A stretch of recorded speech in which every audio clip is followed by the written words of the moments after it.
Welcome to Evolution on the Mic. I am your host, Ariana de la Cruz. And I'm your co-host, Antoine Dove.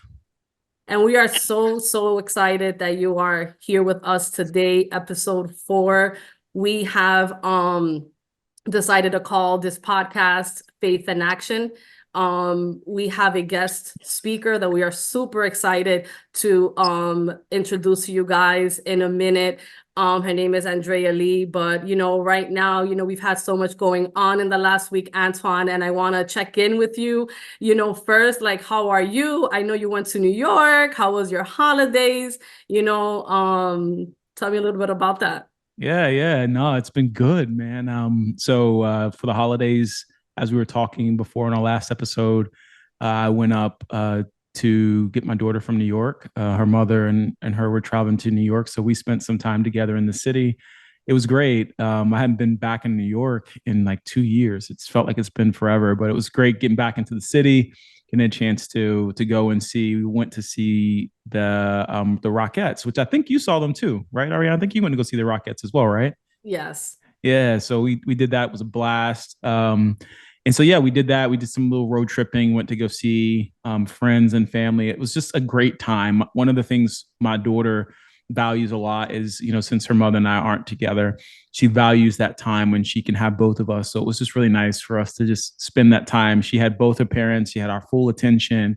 And so it was just a really just fun, enjoyable time. And then on the business acquisition side, which we were talking about last time, I ran into a bit of a hiccup on that side with getting some funding. So I'm now working on some creative ways to get the funding I need to close on that piece of the business. But still working, trucking along, having that faith, believing that I'm going to get what I need to be able to close on this business pretty soon. So that's where I'm at today. What about you? How are things going? How was New York for you since you were following me along?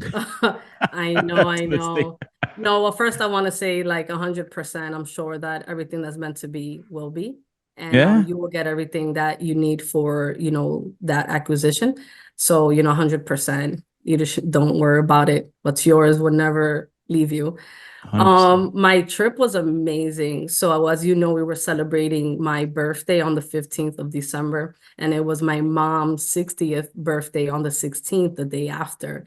And we actually also went to the Rockettes, so that's what she kind of wanted to do.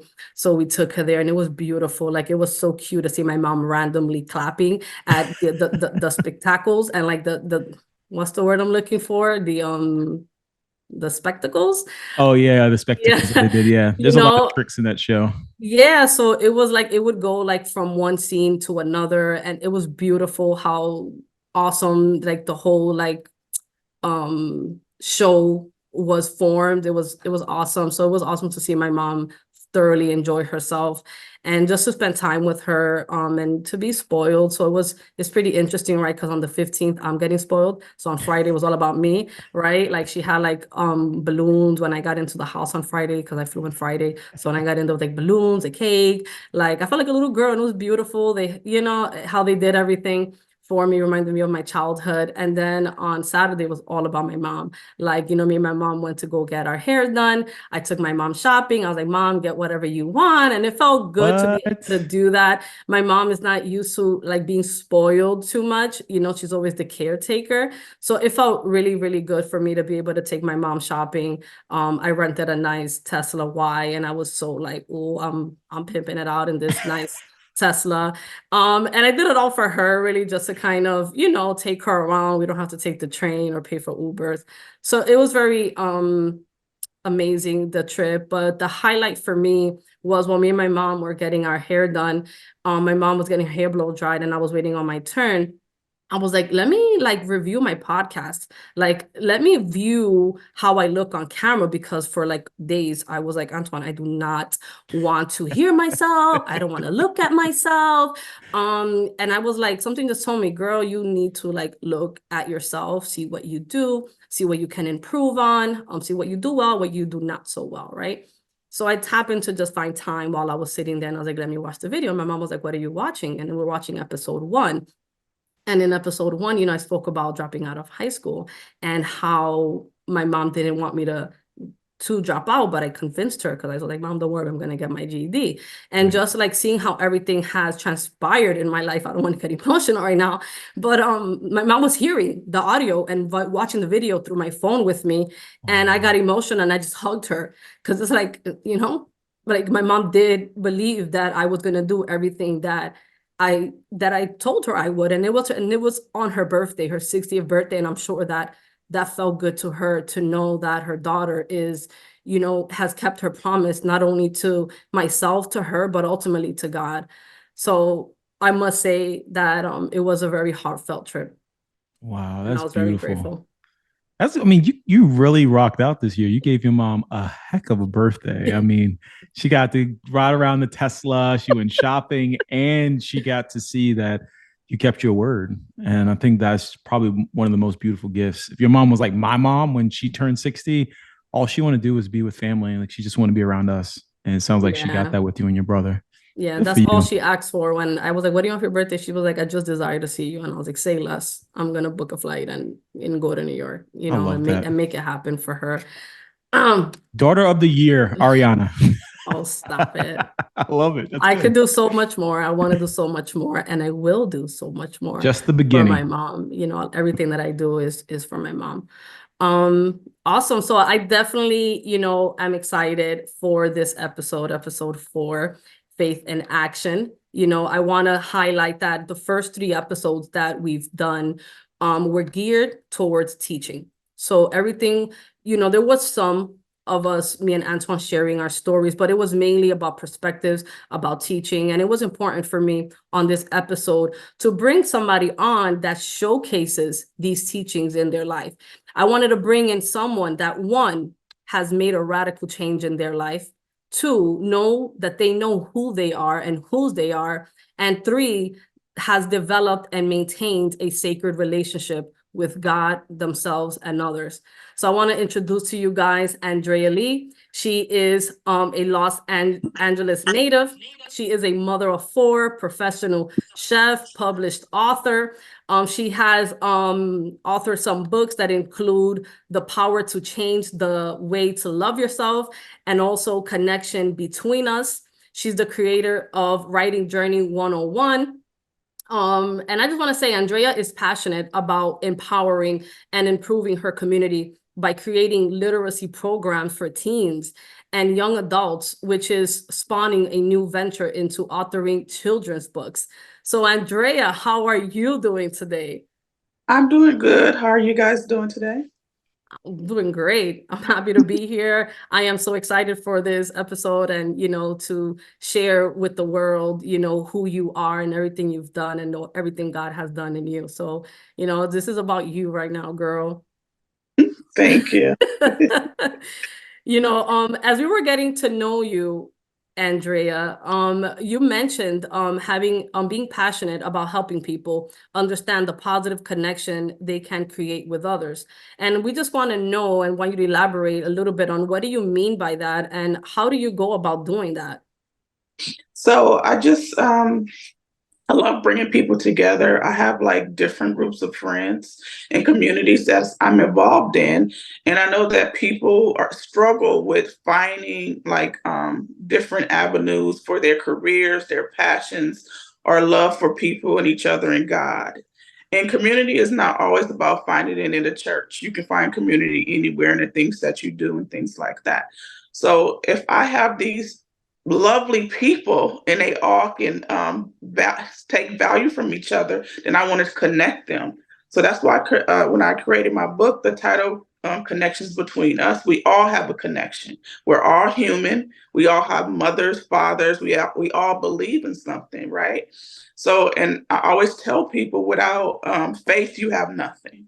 So we just can't say that, oh, I'm going to have this job. I had a conversation with my son today and he was just like, Mom, I do so much for people and they don't give me that back in return. And I just want to give up. And I said, you can't do that, son. If you don't have faith, you don't have anything. If you lose your faith, you're going to lose your career and the things that you really, really love doing. So you have to keep that faith and just pray and ask God to help you find what you're searching for. Maybe those are not your people. So you have to find your people.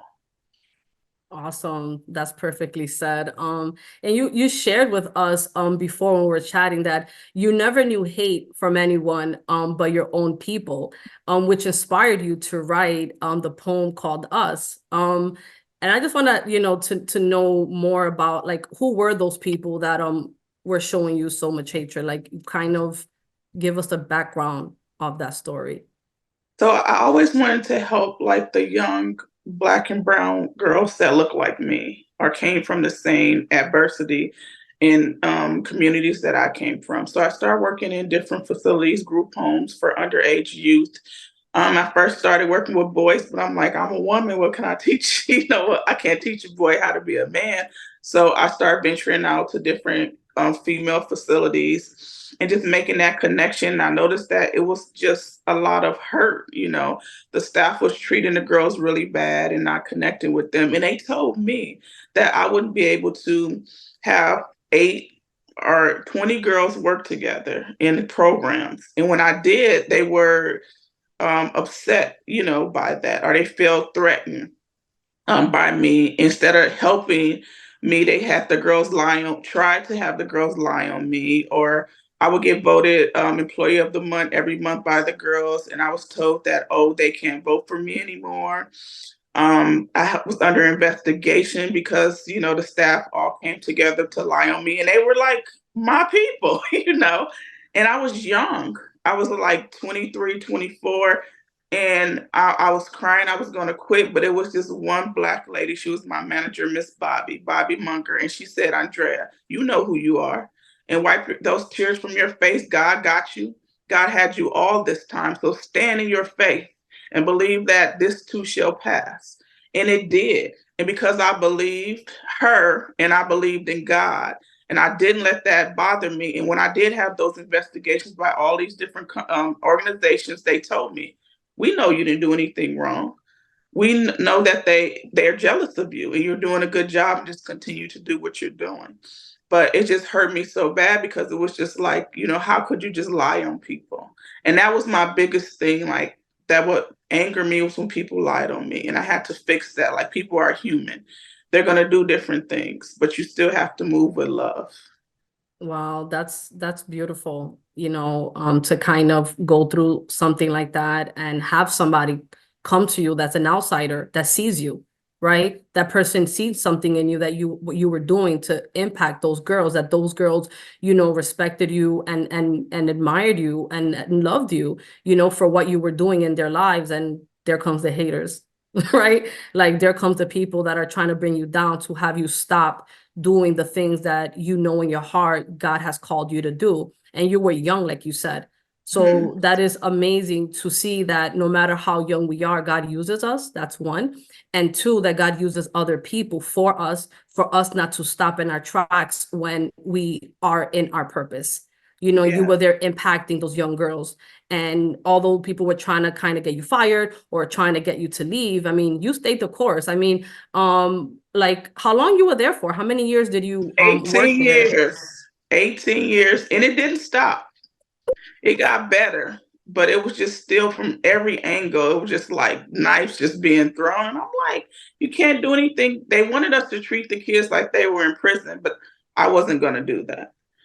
So I started cooking programs, writing programs, everything to try to help them know their purpose. They were find something. I told them everyone has a talent. Everyone has something, no matter what you've been through. You can, overcome this situation. So What I'm curious to know, like what caused you to stay like that long? Like what helped you push through? Like what was the thing for you to I'm not a endure? quitter. And so I feel like in my life, everything that I start, I want to finish. I don't want to have any resentment, any doubt. So I always believe that I walked in faith, and I know that this is going to be okay. I know when the end is the end and when it's time for me to move on and who to take with me and who to leave behind. Because everybody has a chapter in your story. Either that chapter closes or it continues. I'm still in contact with Miss Bobby. She's still a very great inspirational person that's a God-fearing. She really believes in God, and she never makes excuses for people, but she understands. So that helped me a lot too, to have different spiritual, powerful women and even men, in my life that have that faith to believe in God, to just keep you going and feel. I have a friend, Lynn, that's very powerful, and she just helps me through a lot in life. And when I have my book release, she starts off with prayer. She prays every time before we start. So I think that's something very important to have those kind of people in your life and keep them. Yeah, no, and I'm sure, I'm 100% positive that those young girls that you impacted, that you did cooking classes, you showed them your power, you showed them, the God in you. I'm sure that those girls till this day still remember how you made them feel.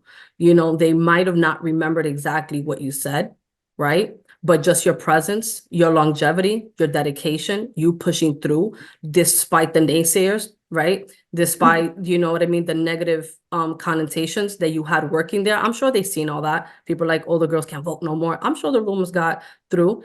And I'm 100% confident that you've impacted them, and it's still to this day everlasting. And I'm grateful you shared that, because it shows that you were 23 years old, and the heart to do what you were doing with other people has been there and is still there. I admire your heart and your faith, that's why I was like, oh, Andrea, you have to be, our guest speaker. Because just seeing you, and no matter what's going on, you're just the type of person that's always going to say, like, don't worry, it's going to be okay. Like, we're going to try again. Like, nothing that happens, you allow to be like a block. You're just like, well, okay, I got to figure it out.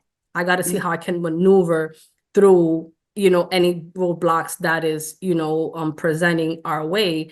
So I'm very grateful to know you, grateful to know your heart, grateful to know your spirit, grateful to know how you get through things no matter what. And I'm excited to know a little bit more. So currently, right, so you were there 18 years, and what happened next? Like, where did you start working next, and how has that journey been for you? Currently, I'm working as a case manager. Well, I'm on a break from work, trying to but I was working as a case manager for a few facilities that help the homeless stay housed. Another facility that makes sure that I go into different facilities to make sure that the elderly are being treated properly and things like that. So it's kind of a really heart tugging job, when you see people in different situations where they don't have family, they don't have anything, and they turn to these drugs and stuff like that or whatever. And then when you start not agreeing with the principles of the organization that you're working at, you have to do something different and just change what you're doing, because no matter what I do, I always want to be of service to people in any way that I can, either connections, cooking, helping them with, bettering their situations, credit, and things like that. But I know that I've always been an entrepreneur. So I started writing poetry and publishing books and just trying to help like people get their books published and things like that. Just giving the information, because it's so much information out there. The hard part is getting to that information, because people hold it, and they hold it captive and sell it for all this money when it's free.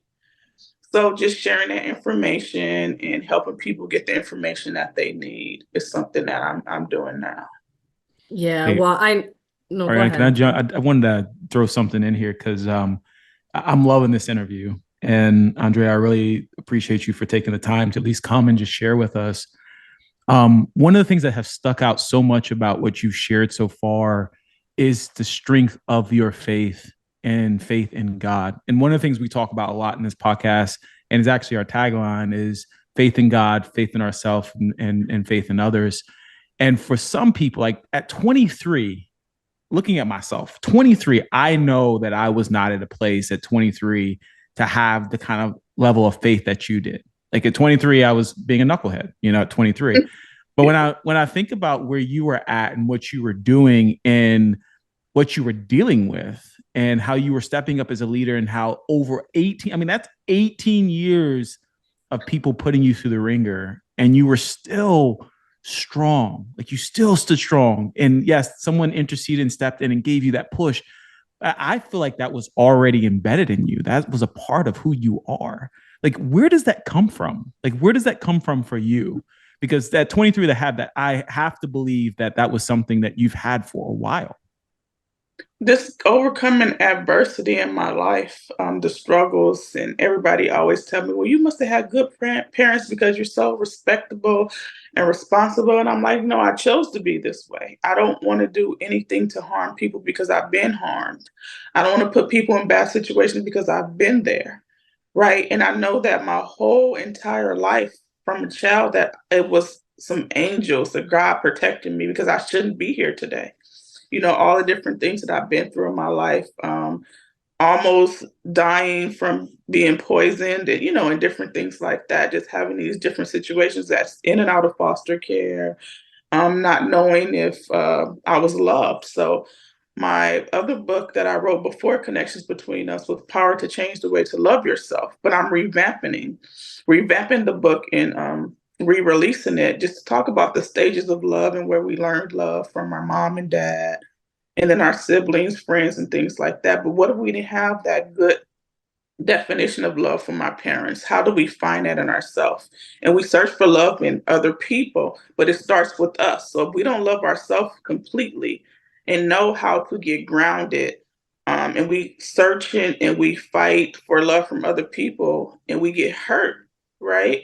And it's just a cycle, a disastrous cycle over and over again. We take it to our children, our friends, we ruin relationships, jobs, and things like that because we don't know how to properly love. So just on that journey.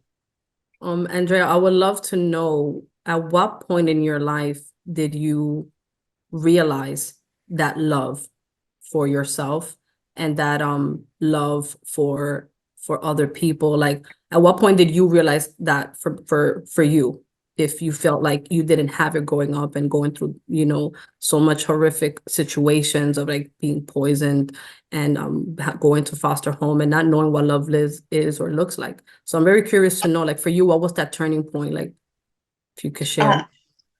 The first, I had it a little like my grandmother, but I went to school. Like, nobody made me go to school.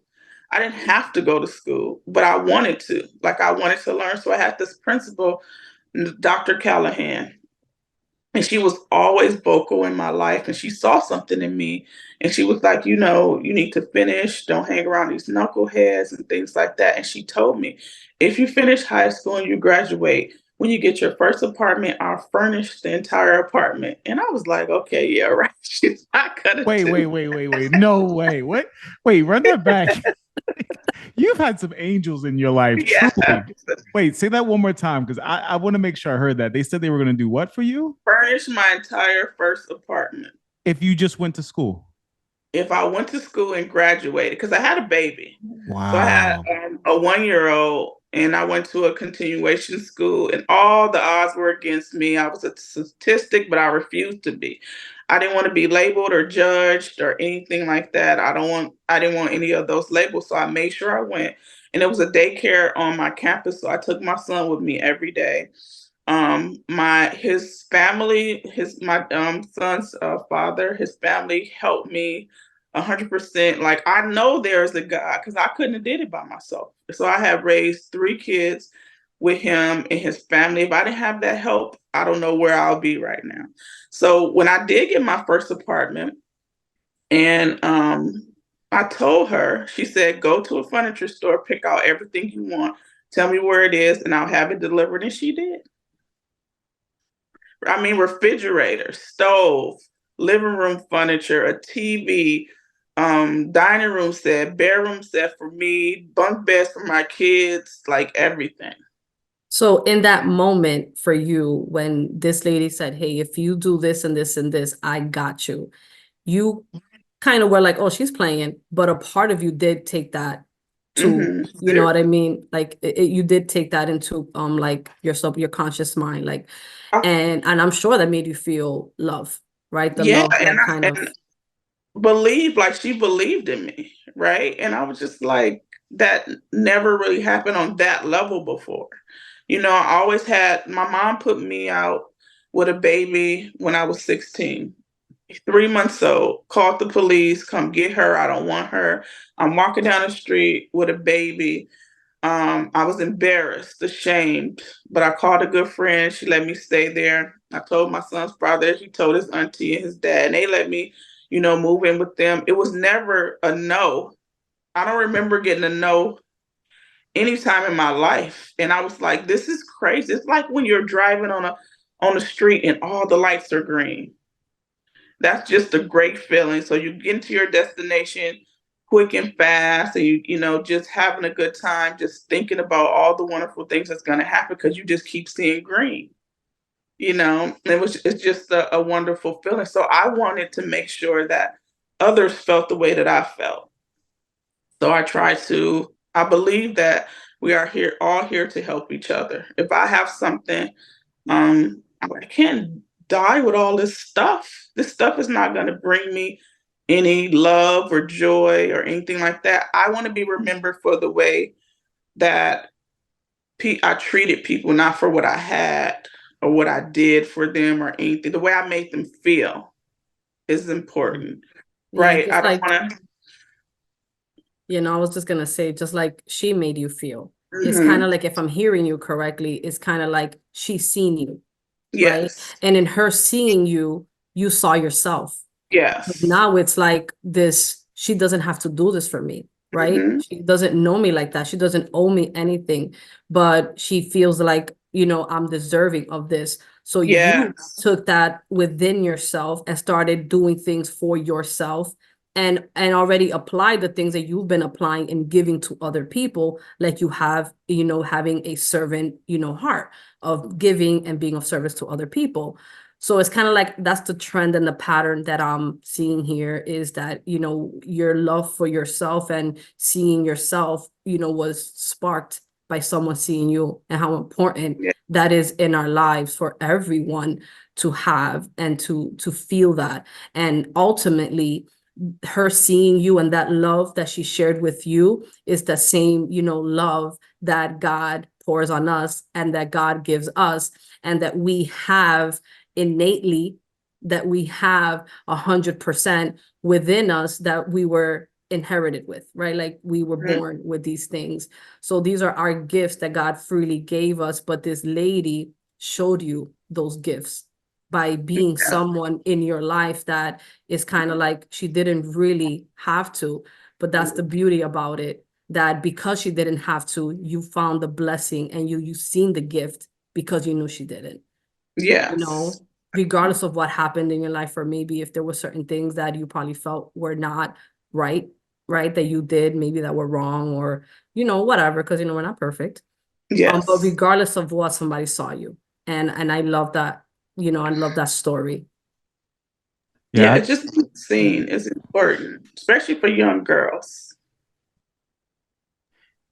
yeah, no, I what I was going to say with that, because I think you nailed it, Ariana, and what you was just saying. But something that keeps sticking out to me with you, Andrea, is that I don't feel like I ever heard you complain about your experience the entire time. And you didn't get into all the details, but I can hear the different pieces, like 16, getting kicked out, baby in my arms, my mom kicked me out the house, right? Like there's a lot of people I know who were in that situation. They completely either give their child away, they'd be done. And you were so committed. You were so still in it. You were still committed to the goal. And I believe it was that commitment that God saw within you that created that repetitious green light situation that you talked about, where like everything was on green, everything was a go. Because, like you just said, you never heard a no. And I think it's because in your mind, you never even considered a no. It was always whatever I need to do, whatever I need to do. And that open, willing heart is where I think we all strive to be, but have a hard time hitting whenever where our judgment's clouded by other things. And I think that's what you were kind of alluding to, Ariana, which is realizing the love that you have for yourself, right? But also realizing who you are and whose you are, which we've talked a lot about in some of our previous episodes. So I one, commend you for being a shining example of what we all should strive to be, which is that even though our situations may be tough, God always has a plan. Yes. Even though But what you're going through in that moment, there's always a plan that God has for you. yes, but I had to learn discernment because I was too nice to everybody. And then I was taken advantage of. And then your heart starts to get hardened, right? But I couldn't allow people to change who I am or whose I am, right? So it was just like, God, like, why is this happening? Why is this being allowed to happen? But I can't be a victim. So that was my whole thing, my whole life.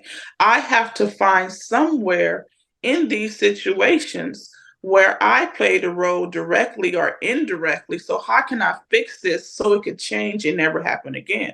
So sometimes, a lot of times, our downfalls is we keep ending up in the same situation with different people and making those excuses. And it's the mentality where, oh, relationships don't work for me. Why? Because this person did me wrong. Well, it's always you in the situation. You are the common denominator. So you have to work on what you're doing and why are you ending up with these different people, the same person in different bodies, the same group of people in different bodies, the same cliques, the same organization, but it's always you that's continuing to have a problem. So you need to fix this. And I wish I was this wiser when I was younger. You know, it takes time and to learn and to recognize that you have to make the change for yourself. And then you have to allow people to come in. You have to know how to say no, right? Because you're not forced in, these situations. You don't have to be these individuals' friends. You don't have to go out. And my thing was, I saw a lot of things happen to my friends. I'm getting addicted to drugs. I had a friend as young as 13 years old getting addicted to crack, becoming alcoholics, prostitutes, and things like that. And I'm not going to do that. I'm not going to be that. I always said no. And I was always, don't bring Andrea because she's the party pooper and things like that. But I tell people you're better than that. And it's always time for change. And I don't, and then it was Andrea thinks she's better. I don't. I'm just not doing drugs. I'm not drinking alcohol. I'm not doing those things because I believe they have another purpose in my life. I don't have to have a good time to be high or drunk. I'm a whole vibe by myself, So I mean, I could cook you some food. We could get high off food, So. I'm a whole vibe by myself. I love that. Yeah. No, I mean, and that's all radiating self-love. Like at the end of the day, that's what I see and hear. I should say that's what I hear when, you say that, like, I'm a vibe all by myself. Like you love your energy. You love your space. You don't need the extra things that, some of us may need, to feel present, to feel love, to feel good about ourselves and other people, and to just, dance or sing or whatever in a crowd. You're kind of like, no, but I'll cook you some food and we can get together and have fun and enjoyment in each other's company with good conversation and a good meal. Which I can't wait to taste some of your food with, everything you tell me about when you're, every time you're telling me, oh, I'm doing an event, and it's like, it's sold out and, everybody ate everything. I'm like, love it. It's about that unpacking, and that's tough for a lot of people. And it was tough for me. I was embarrassed. I thought that everything was my fault and I was a child. Like if I didn't do this or maybe if I looked a different way, she would have liked me better. She would have loved me. She would have gave me a hug, or kiss or, something like that. I didn't know how to be passionate. I didn't want people touching me, I didn't give hugs. I used to be like, really like, no, and just clam up. And I pushed a lot of people away. And I didn't recognize until grown people would call me and say, you know what, Andrea, I really miss you. You were such a great friend. And you just stopped contacting me, you stopped calling me. And I was just like, I just was in a space where I wanted to be alone, but I didn't know what depression was. I was like, oh, that's fake. That's for weak people, and things like that. And I didn't know dealing with people dealing with addictions and things like that. I was always like, that's the excuse. You got to be tougher than that. Until I started working in the field and hearing people's stories. And so I moved without judgment. you know, and I don't like that. I don't prejudge people. We are individuals and we are who we are. Either we accept them for who they are or we leave them alone, right? So I just feel like we have to be better at that as a whole, as humans, because we put everybody in these different categories or boxes. And I think that's unfair because you have this great person that you put into the side because you don't agree with their beliefs or their opinions, but you could be the bigger influence. And that's the thing, being the influence in a positive way, being a positive change. Yeah. I want to touch on something like I just literally thought about something that you had mentioned early on, and you said that you're in your current job that you gave like a leave. So I'm like curious to know, like, you took a leave, you're the type of person that you go hard. So I want to know, like, what's going on, like how long you've been in this job doing, the social work, helping, the homeless stay housed, and like what happened? What's going on that you gave a leave? I've never been really a sickly person, never had headaches or anything like that. And I was sitting on the couch and I was having supervision with my supervisor. And my eyes start twitching, my head start banging like really, really bad. And I told her, "You are stressing me out. This job is stressing me out. We are only supposed to have 15 clients. I have 33 clients." When Because, was this conversation? Is this in the current job? yes, And how long ago was it? it was like September, Okay. the mid-September or early September. And the whole time I'm talking to her, like my eye is just twitching and watering. And then I was telling her, she was like, "Well, I'm stressed out too. I have all this stuff, or whatever." And then she was like, "Maybe I should get HR on the phone so you could talk to me about it." I said, "No, I don't even want to talk to you about it." I said, when I'm talking, telling her I'm going to take a leave, she clicks in HR, and I said, "I'm going to hang up now because I asked you not to put this person on the phone, and you didn't respect my wishes." So I hung up. I typed up a letter, and I let them know that I can't do this when it starts affecting my health and my reasoning, and I'm feeling this way. And then after I did that, it was like a calmness. I was afraid. First, I went through the different stages of, like grief and things like that. Oh my God, what am I going to do? Because both jobs was just my supervisor quit at my other job. They got rid of all the managers. We had one manager, and our caseload started getting heavy. And I'm like, I'm done. I'm doing all these other things. I'm going to just cook. I'm doing my poetry, my writing, and I'm gonna sell some books and sell some food. But I was scared. But now, and I was like, it's December now. And I'm like, I'm okay. I'm doing well. Awesome. So that was in September, right? You Mhm. kind of gave, notice to take a leave because that was impacting your health. So you Mhm. took that as a sign, like God is telling you something. You know Mhm. what I mean? And even though you're like, I'm afraid of being broke, you were like, I am going to put this leave. I'm scared, but I'm going to do it anyway.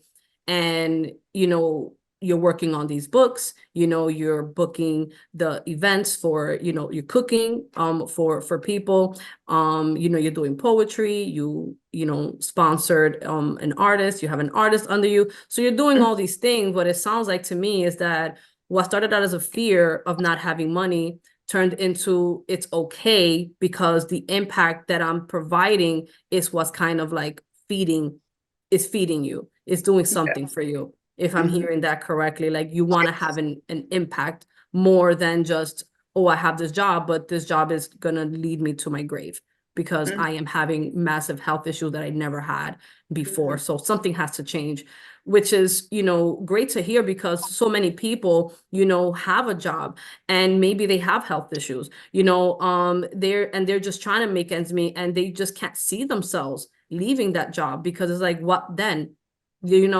Maybe they're just not in that place to do that. They don't know what they should do in alternative to leaving their job. And just their faith, you know what I mean, with God and themselves to leave the job, to know that they're gonna be okay, isn't as strong as it probably, could be. And what it sounds like is for you. That like, no matter what, you're like, I have this fear of being broke, but I know that there's something else that I could be doing with all the talents that I have, and I'm going to showcase them. So I kind of want to ask you, like, what does impact mean to you? Like, how do you view impact? And how do you know that you're having an impact? Because when I go places, it's crazy because they show me my Instagram. It's like, oh, this is you. And it was like, oh, I want to be on your show because I also have a show that I used to do. I haven't did it in a while. Or I want to collaborate with you, or I want to feature with you. And then people always tell me that, oh, you're a boss lady. They say that. And they're like, you're always so, nice and welcoming. And that's a good feeling to have, that the majority of people that I run into, not saying that everybody gives me that warm welcome, but some people are kind of intimidated, which is normal. And they don't even know me, but they kind of try this back and forth banter, but I don't argue with people. And however you feel, that's your opinion, but I think it's ignorant. But I feel like you should know people before you judge them. I'm just being who I am, and you can be who you are too. So I try to make that positive impact in everything I do, even on social media. Like I post positive things, I repost other people's things, and I feel like support is everything, right? What are we here for? What is social media for? What is this life for if we don't support each other? Because we need each other. No matter how much we think we don't, we all need somebody. Yeah. And just a like or share or a mention, could get you something more. And I try to do that all the time with everybody. And I just want to share, I realize now that I didn't share with everyone how I know you. So I actually met Andrea in Credit Millionaires mentorship for business funding. And Andrea came to me, and I do inquiry removal. So that's part of my business. And she came to me like, hey, can you help me remove some inquiries? And I'm like, yeah, sure, I got you. So we removed it within like a few days. All her credit inquiries were gone. And she was like, oh, so what else do you do? And I'm like, oh, I do business funding. She was like, oh, I need some business funding.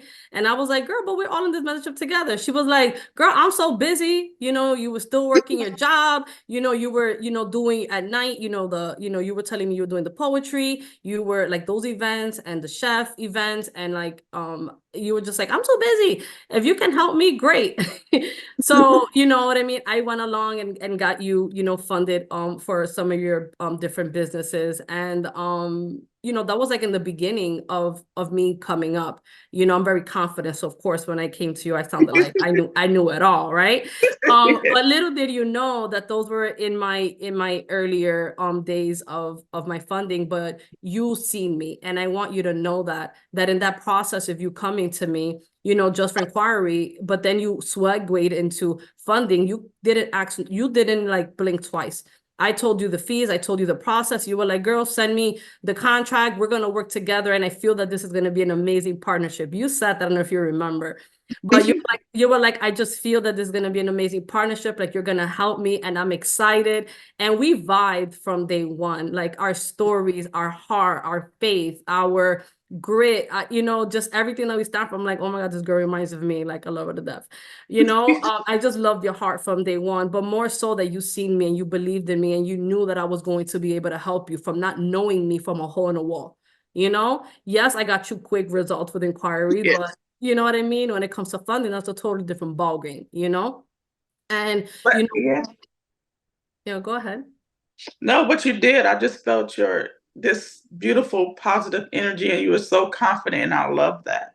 Right. And then I just saw, I mean, all of you, I saw you, and I was like, I know, she's going to do this. I'm going to have this, and just having that faith and belief. And I couldn't wait to tell everybody about you, and which I did, and Yeah, I so yeah, no, so that's what I wanted to kind of showcase next, and why I remind me, I'm like, oh, I didn't even like say how I knew you, but I do want to say that she is 100% being real when she says that she connects people and that she supports people, because as soon as I started getting Andrea funded, Andrea has kept me afloat in my business, because she has been referring me all her friends.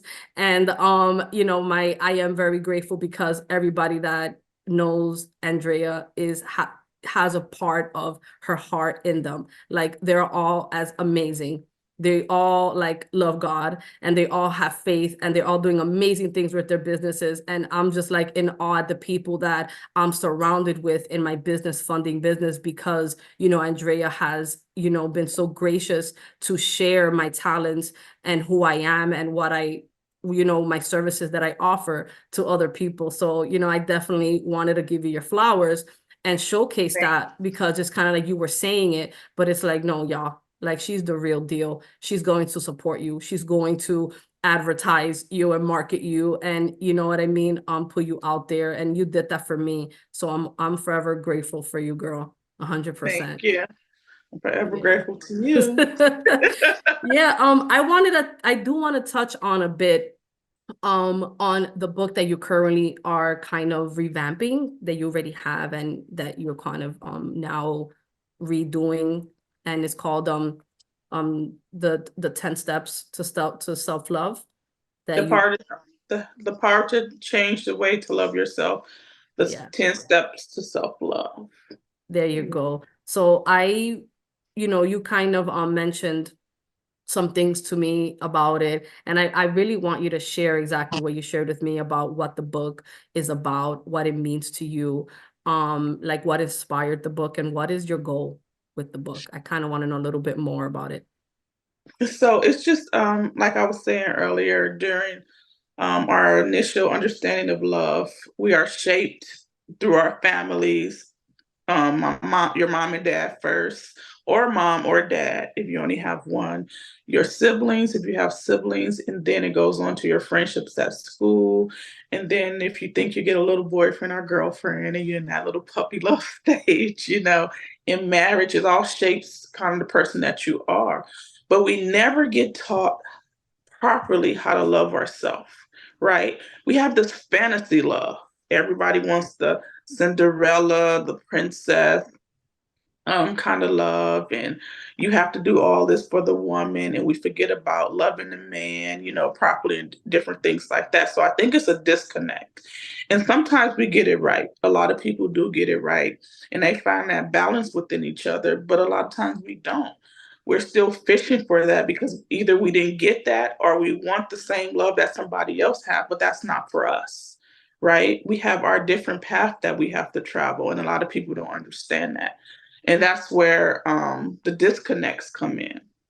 If you don't love yourself and if you can't sit with yourself, I know a lot of people are, oh, I'm lonely. Why are you lonely?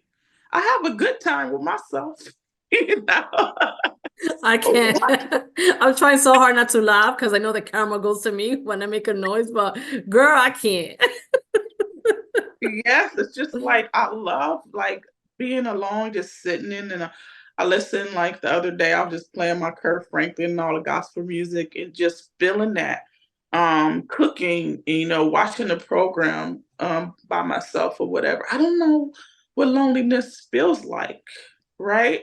I want to be connected to somebody and, you know, give somebody a chance, which I am, you know, so it's empowering to know who you are, what you want. And when somebody asks you that question, who are you? And you can't answer it because you can't answer it without talking about all these other people and all these other things, but you're asking about you and who you are. What do you like to do? You know, some people say, well, my kids this or this is that, or my spouse or my husband, but we're talking about you. So just getting back to that and not unfairly blaming ourselves for the wrongs that happen like I used to do. I thought that, you know, I was in love because maybe I was born bad, you know. You know, I had these crazy thoughts, you know, and imaginations and things like that. Trying to fix things with my mom, which wasn't my responsibility, right?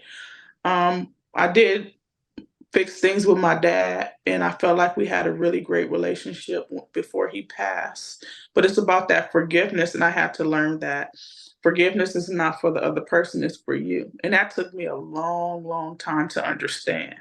And I was angry, and a lot of things wasn't happening for me in my life because I was holding on to that hate and that resentment and that unforgiveness. But once I let it go, my mom passed away, and I cried. And I'm like, why am I crying? Like, she was a horrible person, you know? And people were like, well, you have feelings and you're a good person. That was your mom. So I talked to a therapist and he was like, you have to release all of that. And maybe you could write a poem and you could go like read the poem and just either burn it or tear it up and let it go. And I did that. And I'm telling you, I felt like this heavy weight just come off and all these great things start happening. Once I released that anger and the shame and the guilt and release a lot of the people that were not good for me in my life, a lot of doors started opening. And I was just like, it's crazy. It's like a movie. I'm not a victim of anything ever. And I never walked in that, victim mentality. I don't like the fact that people say once you're an alcoholic, you're always an alcoholic. Once you're a drug, I don't like that. That's keeping you a victim for the rest of your life. So I just want to teach those different things that whatever you're going through, whatever you're doing, you can move forward in your life. And I just write these different exercises in the book and just come from my perspective for other people, women and men that I work with, and the different stories that I heard. So I send my book to the editor, so hopefully I'll get it back soon.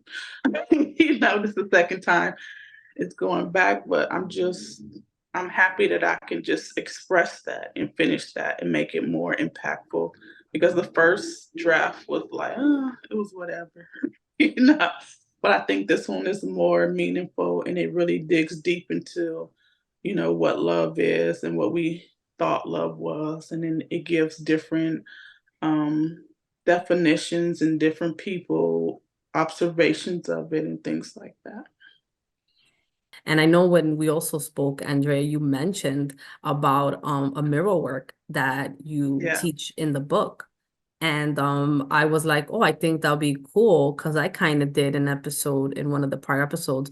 We did a mirror work about how to connect with yourself and how to start seeing yourself and how to start like feeling that power that you have within and kind of to start igniting that and feeling that. So I'm very curious to see your exercise, your mirror work exercise, and maybe you can kind of walk us through it just to get an idea for maybe the viewers if they want to practice this in addition to the mirror work that we did. They can also do this exercise as well to help them kind of feel confident, know who they are, whose they are, and feel all that loving power that is within all of us. Okay. In my anger management class in parenting, I did homework, for my students. And I told them, like, all the things that we discuss, I never hear you guys talk about sitting with yourself. And I think it's impactful and powerful. I also did this with the girls in the group home. And I had them write a letter of forgiveness to themselves. And you sit in the mirror, make sure it's a quiet place and close the door, but look at yourself in the mirror and talk to yourself and just say, Andrea, I forgive you. I forgive you for not showing up when you should have for yourself. I forgive you for continuing to trust the people that didn't deserve your trust. I forgive you for doubting yourself at times and just going through these different things of forgiveness, whatever resonates for you. And then when we came back to those exercises with the students today, they were like, they cried. They didn't know that they had all this built up anger and resentment towards themselves, and they quit on themselves. And when I did it with the young ladies in the group homes, they couldn't, they will just start bawling in tears. And some of them ran out the room, they ran away. And I always ask the question, why is it so hard to sit with ourselves and talk to ourselves or give ourselves compliments? Because with the young ladies, it was give yourself compliments. Talk about all the good things that you do because you're here because you did a bad thing. So what are some good things that you can say about yourself? And they couldn't do it. We could talk about it one-on-one in private, but when it came to them looking themselves in the mirror and sitting with themselves, they couldn't do it and it was tough. But I think that's important for everyone, men, women, young girls, young boys, just to do that. It's a release, and it's okay, and it's good to cry, you know. But some people, it's hard for them. But if you can't do it in one sitting, just continue to go back and try until you just feel some kind of peace and calmness with yourself. And then just have those affirmations. I am healed. I am whole. I am loved. God loves me. And just make sure you start with that every day. But believe it, have faith, because if you don't believe what you're saying, then it's not going to work. We could sit here and recite something over and over again, but without belief, and without faith, and without God, it's not going to work.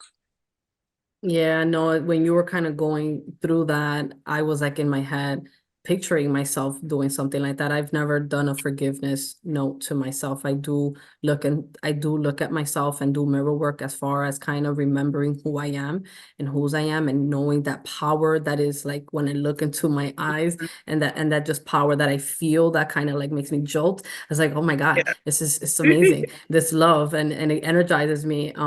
I've done that, but I've never done a forgiveness letter. But like literally as you were talking, I kind of in my head visualized what that would look like for me, and like writing a letter, looking at myself and saying like, I forgive you for the things that I've done, and kind of naming them and labeling them, and it's a lot that I feel I would love to go back to my younger self and say, like, you know what I mean, like, I forgive you, regardless of if I feel like I'm at fault or not, right? It's just that connection that you'll make. So I guess what you're seeing, what you're saying, what happened from doing this, is just that awareness and that connection that you build.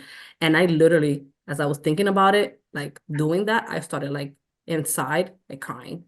Like I already know, like if I do that, I will be bawling, and it would not be easy. Um, and but I can totally see the other side, even though I haven't done it. I could already see that by me doing that, I am connecting with myself. I am connecting with those pieces of me that did go through some trauma. I am connecting with those pieces of me that did feel sad, that felt hurt, that felt betrayed, right? That felt betrayed by others, by myself. And just acknowledging that kind of opens up the gateway for you to kind of start like, just building on that foundation of that connection with yourself. So I definitely would recommend, myself first and anyone else to try that, to write a forgiveness letter, and also the affirmations of the I am, I am loved, I am strong, I am powerful, I am beautiful, I am capable. God loves me. That's one of my biggest ones that I say all the time. God loves me. But just kind of having those affirmations, I think, start bringing your energies levels up with yourself, and just a confidence starts coming out, I think, by that. So that's beautiful that, you shared that in your work. You do that with yourself, and it shows. I mean, you said you haven't gotten sick. You didn't get COVID. I think I got COVID twice. I've gotten the flu like 3 times in the last 3 years. Yeah. So I think there's a lot of forgiveness for me inside, because why? I just got the flu when I came back from New York. And today I'm feeling better, but I was man down since we filmed last. So I'm gonna clearly, send yeah, I'm gonna send you guys the letter, but it's just powerful how it starts. It's just, today is the day that you begin to release the weight of the past mistakes and regrets. Now is the time to start fresh and to embrace your forgiveness and to free yourself from the burden of carrying these old wounds. You are deserving of love, compassion, and forgiveness just as much as anyone else. And you start with that. And so I'm going to send you guys the letter. And at the end of the letter, it says, with love and forgiveness, and you put your name. I love So that. I love that. And I think the one thing I love the most about that letter, and I don't know if you picked this up, Ariana, because we've been talking a lot about receiving. It's really training yourself to receive. Because I don't think we receive enough, especially if you're someone that's a giver. And I can tell, Andrea, just from talking to you, you are a true giver from your heart. I feel the love pouring through the screen as you talk to us. I tell this to Ariana too. She's the same way. Like, she truly gives her all when she gives something. And I myself fall into that same boat, but I've realized more and more through my growth that I don't do enough receiving. And I'm quick to, screw that up, or I'll put myself down. And that's okay to screw things up. But we never come back and say, you know what? I forgive you for that. That's okay. Teaching myself how to receive from myself first before I can. You can't receive from others until you learn how to receive for yourself. Like it's easy, yeah, you can take things physically from people and receive, but you can't really receive. Like you can't even receive God's love till you understand that you are one, a child of God, and God is love and you are love. So I love this exercise, and I think, yeah, if you could send, I was going to ask you if you could send us that template. We'll go ahead and post the link itself into, if you have a link to where it's somewhere on your website, we'll post the link in the comments so that people can do that work. But I think it's so critical that we all take a second to do that.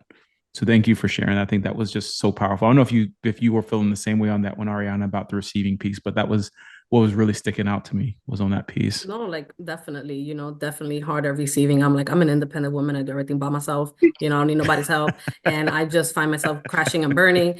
And I'm also learning too in life that, we do need to be open to receiving. And the reason when we think that, oh, we're gonna hold down the fork and we don't need nobody, that is a sign of lack. And that is a sign of, that like you don't have self-love. Because when you allow yourself to open up to receive, that means that you feel within yourself that you are worthy of receiving. When you ask for help and you receive help, that means in your mind, you're like, I am worthy of this help, right?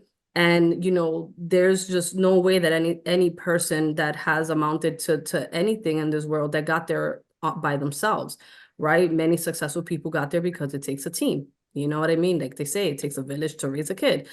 Nothing that we do in this life is on our own. Yet I fall into the category of I can do it on my own and I don't need the help. But I'm slowly realizing, even in partnering, with Antoine, even inviting Andrea to this into our podcast, like we do need other people because you know what I mean? That's kind of like what makes the world go round.